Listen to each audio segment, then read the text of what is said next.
Цаг үеэр хаврын улирал ирж байгаатай холбогдуулан бага насны хүүхдүүд гэр болон сургууль цэцэрлэгээс нэмгэн хувцастай гарч ханиад болон бүр цаашлаад хатгаа авах тохиолдол баггүй байна. Сүүлийн үед бага насны хүүхдүүдийн дунд амьсгалын замын өвчлөл ихээр нэмэгдэж байна.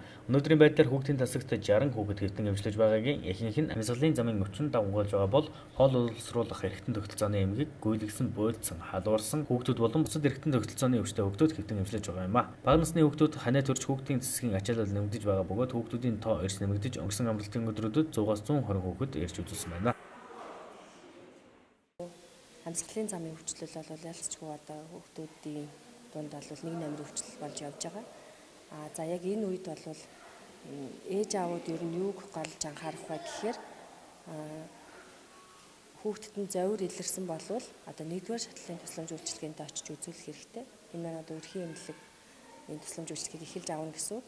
Тэгээд өөрсдөө ингээд дур мэдээд ямар нэг шаардлагагүй эмчилгээ хийгээд одоо антибиотик эмчилгээ авах шаардлагагүй хүүхдэд антибиотик эмчилгээ аваад ч юм уу ингээд шаардлагагүй эмчилгээ аягүй их хийж одоо хүүхд өндрүүлдэг л те. Тийм болохоор эхний ээлжинд бол өрхийн эмчийнхаа тусламж үйлчилгээг аваад тэгээд эмчийн заавар зөвлөсний дагуу гэртээ нөгөө нэг одоо асаргаа, сувилгаа тэгээд зөвлөсний дагуу эмийн эмчилгээг энэ төр бол уух шаардлагатай байгаа.